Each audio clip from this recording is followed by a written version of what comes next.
Alright guys, just a quick little video here for you. I'm going to show you one of my favorite ways of working with subdivision, and there's not a lot of guys that make tutorials that show modeling this way. So we're going to have a little bit of fun, alright? And we're just simply going to kick on a subdivision surface here on this cube. We're going to add a mirror modifier, a bisect. We're going to put the mirror modifier above subdivision, so it's like so. Cuts it in half basically. And I like to put a loop cut down the middle. There's a good odd chance at some point I'm going to have to apply this mirror. So using machine tools, you can use Alt-Shift and pick an axis, in this case X. And when I do that, it creates a mirror modifier. I can also bisect it here. So every time I use that shortcut now, Alt-Shift and X, it will actually pop back up. So you can see when I get rid of these, it will pop up and it bisects automatically. So I just flip it up, bam, done. All right, and so most people are aware of this. You'll turn off subdivision in edit mode and just start modeling or whatever. You can still do this if you want, but I find that sometimes showing the end result of the mesh, the cage mesh on the subdivided mesh, is quite good. And usually I leave this as a low-level subdivision, so like a level 1, because subdivision does slow down if you start modeling it and have it bumped up too high or whatever the case may be. So this is really good for initial blockouts, and this is really good for creating initial designs and concepts of different parts and shapes of things you might want to create, because just like that, that's that, right? So just selecting faces and edges or vertices, pushing and pulling them around, letting whatever happens, right? So if this is something like I might want to run with later on as some kind of like main shape or something like that, it's really good for just kind of organic shape exploration, you know? And so we can grab vertices. We don't have to be picky with these things. We can shift them around, pull them around. If it crosses over the middle, it will, the mirror will cut it. So we'll have some triangles in here perhaps, but you can see where this is already going, right? So this is a lot of fun because if you're trying to create like some kind of alien weapon or vehicle or whatever the case may be, you could just Shift D, keep duplicating. You see one you like, just leave it. And then just keep working with it. You can do this with planes and other things as well, so this can be quite entertaining. You get some really unique things going on before you know it. If you see something you don't like, Control X, just quick dissolve it. Might create an n-gon, but that'll be okay. You can just press J and join two vertices together. You don't have to worry about those n-gons too much. They're this is all kind of just like a rough block out of a shape that you might want to create, right? You can already see some interesting things occurring here. And not even trying, right? This is just like a couple clicks. So that's pretty fun. We'll do a plane real quick, same way. Just show you what the difference is here. Okay. And so we apply the mirror. You subdivide this, Control 1. And turn on the end result here. I still like to add a loop cut down the middle usually, if possible. I'm kind of looking weird here. What's going on? Did I already add a loop cut? No, I didn't. There we go. Okay. And so this is quite good if you want to do something more like mechanical hard surface type chassis looking stuff or bike parts or whatever the case may be. Because you can do things like this super fast. Have a little bit of fun with it. Add some loop cuts. Use loop tools. You can certainly use loop tools and pop out a circle or a cylinder. All right. You can see where this is going, right? Because we're not focusing so much on any kind of details yet. We're focusing on overall volume and shape. That's it. And so because of that, these kinds of shapes here, usually you can add a solidify after. You can give them a little bit of depth if needed in one way or the other. So this is extremely useful for just coming up with ideas. In this one, I don't like the way the back's doing there. So let's try moving it so something else happens. Not exactly sure why. So sometimes you got to turn it off and see what's going on. So it's just a triangulated face in there, basically. That's all. No vertex in there at all. Okay. Sometimes you get away with like subdividing an edge. Do things like that, right? So we'll turn that back on now. So if I wanted that to be more flat at the end there. All right. And so the solidify will mess things up a little bit if you try to start doing things like extruding and whatnot there. So working on the wrong side. What's going on here? Oh, it's backwards. It's extruding outwards. Okay. So if I was to inset this, press extrude, you'll see get something like that. It looks like headphones or something maybe. Okay, so this might generate a little bit of a messy mesh with the solidify on it. So I don't recommend doing that right away. Better off just wait until a little bit later to do that. Do some extrudes and insets. And sometimes, if you're lucky, get away with doing something like that, just deleting a face, right? Try to tighten up the corners here a little bit. Might end up with something like that. So this could be a really awesome way of working. And then, so let's go ahead and play with these a little bit here. Normally, it's easiest just to right click, convert them to mesh. That's it. That's all you're doing. Should be able to do all of them at the same time, I think. Yeah. So all the modifiers are gone. And so this one here, we would have to go back through, maybe solidify it a little bit. Depending on what you want to happen or occur down here, this may or may not be correct for you. So we got to apply that solidify. I'll select inside here. Now don't forget there's a ton of selection methods you should be using, more or less, loops, all this fun stuff.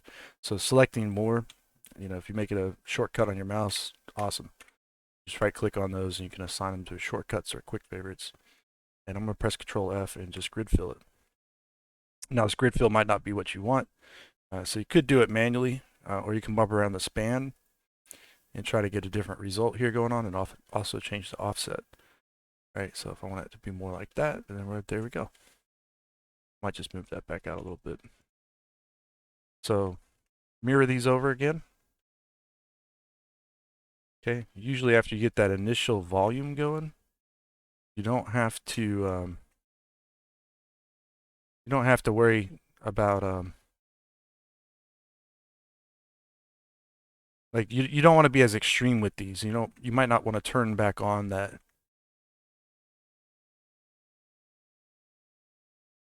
Might not want to turn back on the subdivision the way we had it. You might just want to turn it off in edit mode, right? So just uncheck it. Actually, I think if I select all these, let's see. I hit Alt and click here. It might set all of them like that. I think it does. Yeah, so that's a little trick. So if you didn't notice, like I want this on and off. It's only doing this one, right? But if this is on and hold Alt and click, it turns them off for all of them. That's a little trick for you right there, right? You can set your subdivisions. And I believe if you hold Alt here too, yeah, you can up-res them all at the same time. Yep, there we go. So that's that. And so once you have a level 1 subdivision applied and you got another mirror back on it and another subdivision, you can go in and start exploring this design and making modifications to it and actually start kind of modeling it out however you want. So if you want to start running knife cuts and you want to start creating some kind of edge flows that you want, you can do that. Right. Go across the symmetry, you're pretty much good to go. Turn it off. I turn mirror, well, actually, make sure they're all set to bisect. I don't have them all set to bisect for some reason. So we'll do that. There we go. Remember, you want to work with quads mostly. And have a little bit of fun with this. If you want to do like a seam or like a panel line or something, just bevel something like this. There's a couple different ways you can do it, but this is a fun one where you just create a loop down the middle there. Press Alt S. You can do scale along normals. Usually that works out pretty well to do something like that. So, and also shade all these smooth.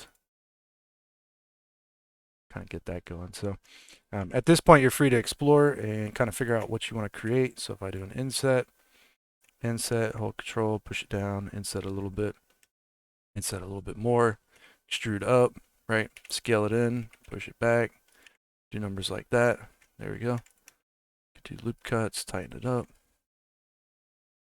Right, and this is a pretty simple way of working. Once you understand how to do redirects, you understand how to do the different types of holding corners, like you understand what the diamonds do. This actually like usually shifts the flow, but in this case it's not doing much of that at all. Like here's an E-pole, so that's like a big N-gon that's already been pre-subdivided. So you look for these topology patterns, these kind of repeating occurrences here, and you can work off those. Also, if you press inset, most of you are aware that you can inset, but if you press O, you can do an outset.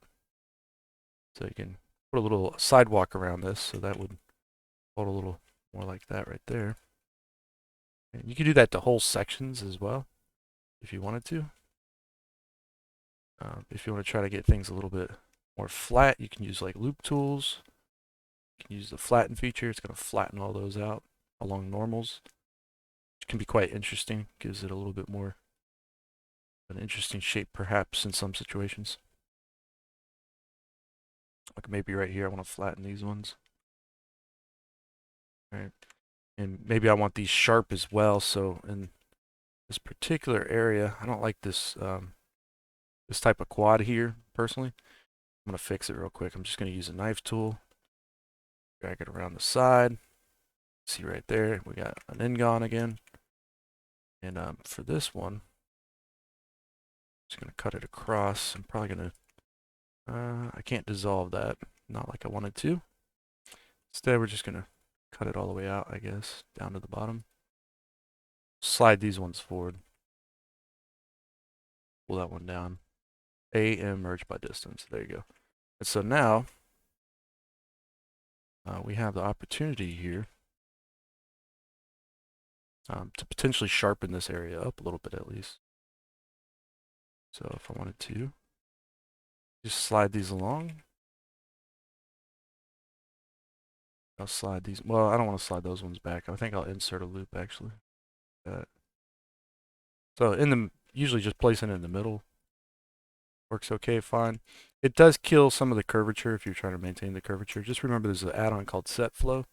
And so like something in like this area, maybe I wanted to keep the curvature or something. I don't know. I can right click and set flow. You'll see it tries to maintain that flow. It doesn't always get it right, but it does pretty good. So now you can start to see that we're able to at least start making cuts where we need them to do what we want to do. You'll see here I can go to this one, back around this way, right? And knock that into there. This one shouldn't exist, so we'll put it there. Okay, and so now when that mirrors and everything, got that going on. This should be a giant loop. Oh, it's not. I was thinking it would go all the way to the back, but it doesn't. This one does. So we'll put one down here. If you want to hold an edge, but you don't want it to be like super sharp, you just use 2 edges. You don't have to use 3 every time. And it's just going to give it a softer look. It's really good for stylized characters or stylized props and stuff like that. But if you do want to hold it sharp, you got to add that additional 3rd edge. So I'm going to do that real quick. Merge these. You'll see my view is rotating and spinning. I'm using a trackball method. I've gotten used to this thing now, and I'm just stuck on it. I can't stop using it. So normally under navigation in your preferences, usually you're using turntable. Trackball acts like a little bit more like ZBrush, but if you grab a corner, you can spin more or less your view. And in the middle, it'll still spin a little bit, but not as much.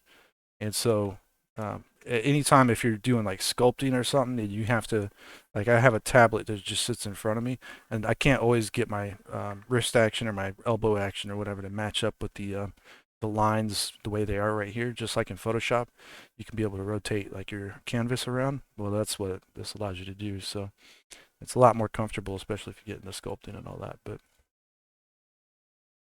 you can see how quickly I can just knock in some corners here and or edges. Most of this topology works pretty well for this. And sometimes you might have to clean up the middle because there might be like weird triangles and stuff going on, but in this case it's not too bad.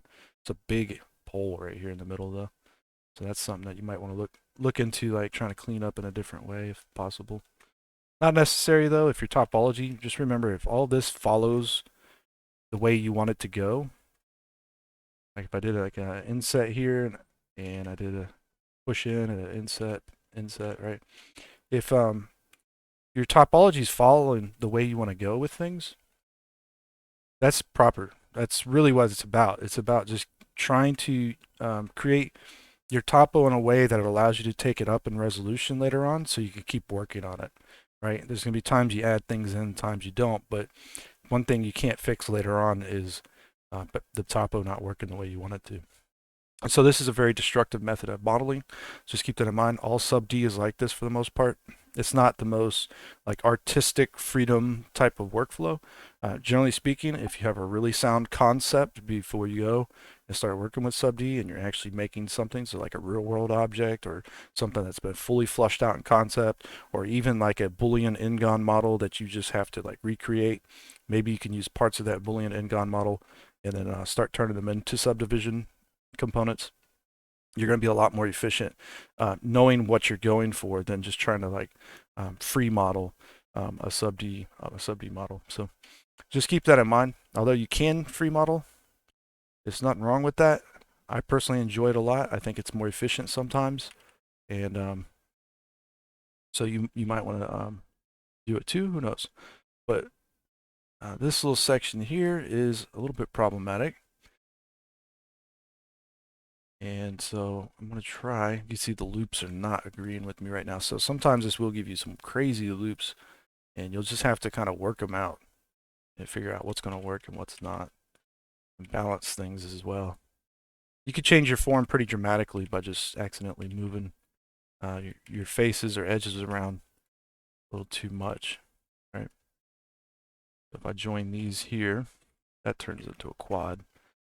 That's a quad. That's still a quad. But we still have the pole, but it's just a little slight difference in the topo, right?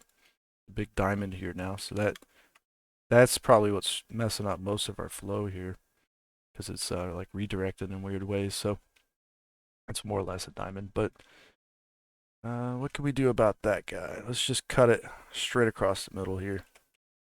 Dissolve it. We'll try to get this going across here. Okay, to the front. And we could probably pull that all the way around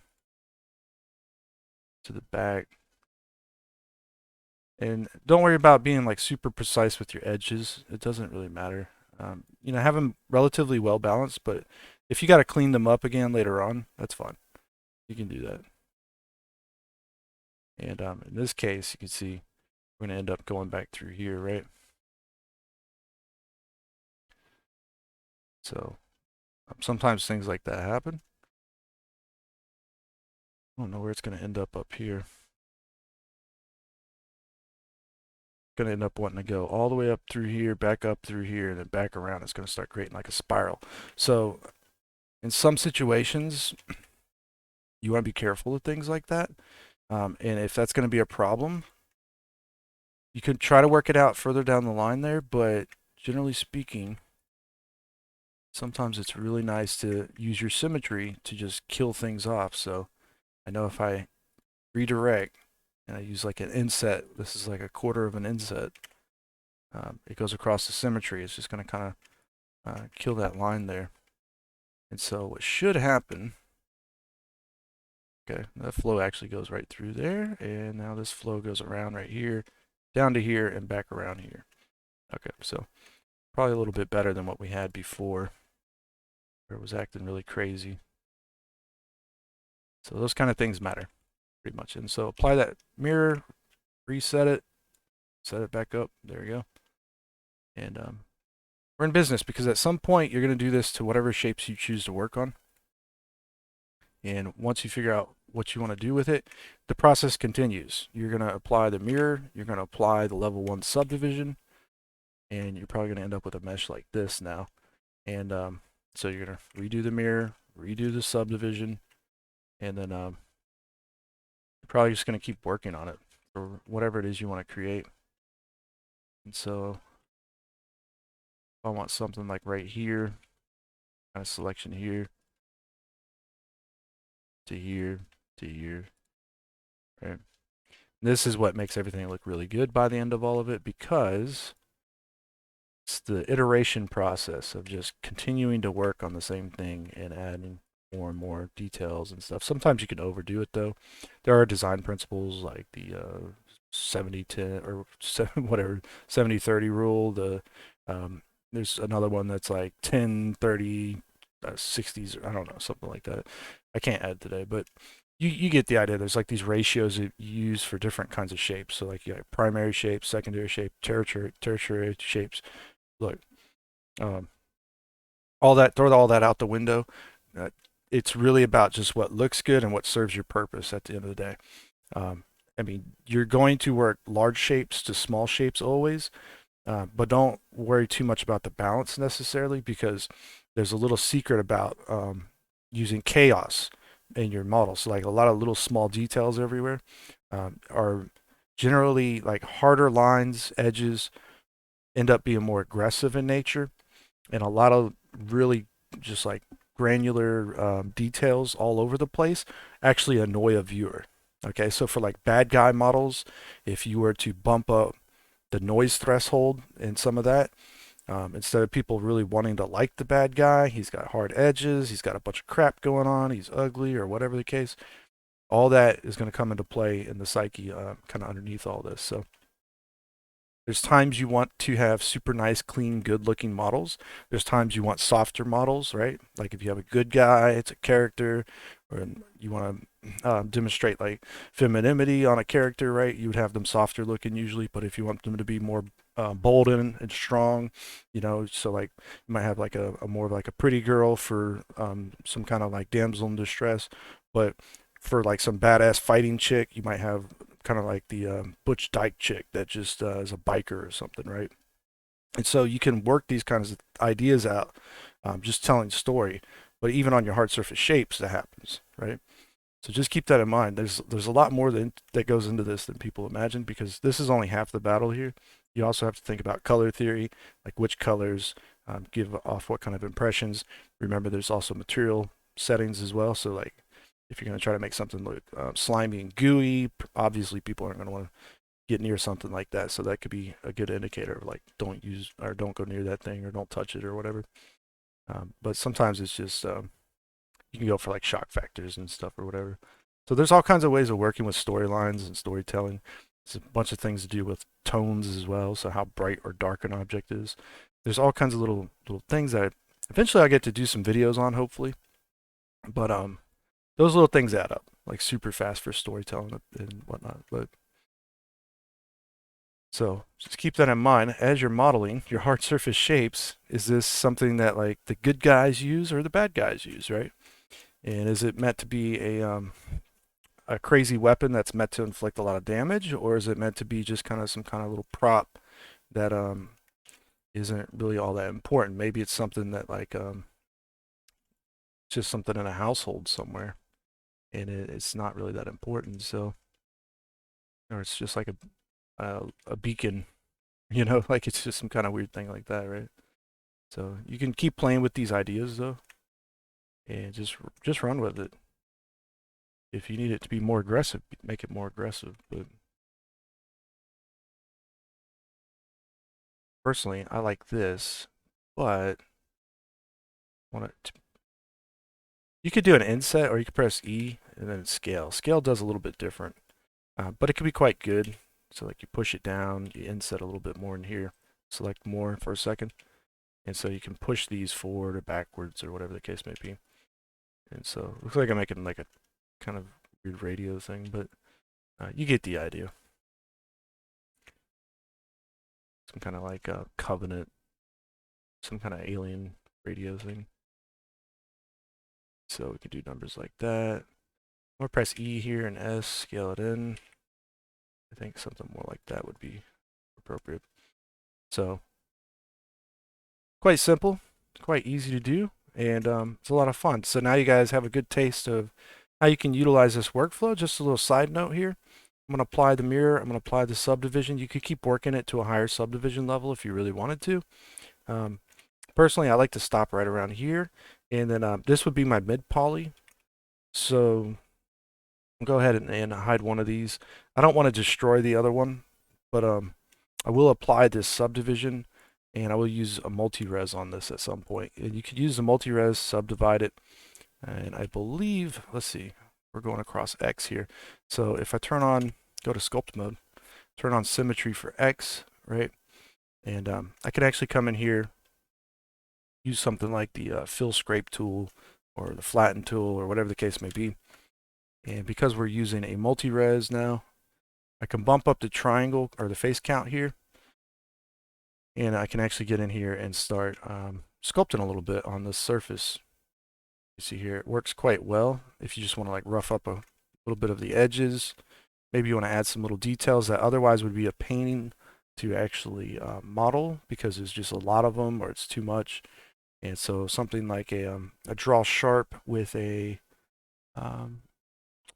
custom fall off here, you can adjust the fall offs to make kind of different patterns and stuff. And so in this case, if we do just a single click, turn the strength up here real quick, but if we do a single click, you can see we can get something like that going on.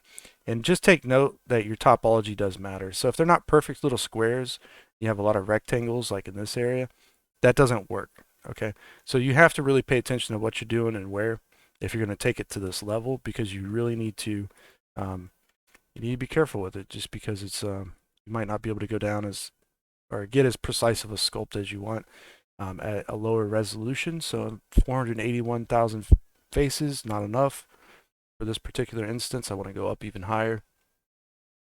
And so now we're at 1,000,000, and this will work a little bit better. But generally speaking, you could take these up pretty high, and it's going to be pretty insane. Like you could go all the way up to 10 million, 20 million easy. And if your system can support it, just keep in mind multi-res is going to be your best bet to do that, but it's not always doable. Sometimes as one object you might have to break it down into multiple smaller objects, so and then turn them off in the viewport if you have like your GPU just can't handle it or something. So with this fall off, you'll see we get that kind of a result. I don't really care for that right now. Let's do a regular linear. We'll turn on stabilize stroke here. I'm gonna bump it down a little bit though. It's set way too high by default, I think. So you can do numbers like this, maybe not that strong, and maybe not that big. A little bit smaller. So little things like that can just add a little bit to it. Now this might actually be easier to handle doing modeling to get like different little effects like this, but there's gonna be certain times where, like I say, if I just use, I'll use the clay tool. If you want to use things like alphas, so here's an alpha I'm going to use, and I'm not even going to adjust the properties for it right now, but you'll see that like, let me turn this off for size and turn the strength way down. So you can start mixing this thing up with alphas, start knocking out those kind of details like that. You can see the mirror here actually really messes that up. So on these surfaces here, sometimes you got to turn the mirror off. Just going to fill it, try to balance it out a little bit by eye. All right.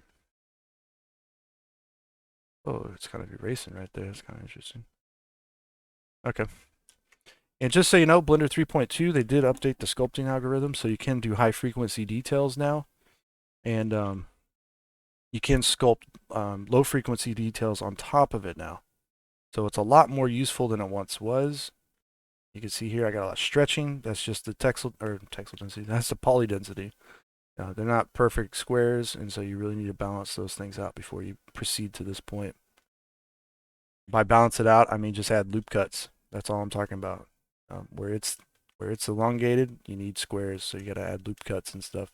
So it's really better to nip this right at the first stage. I kind of went past it, but right when you get to this little section here, or not, maybe not that section, but this one here, you might start to see where those are going to start to occur. That's the best time to actually start working those out.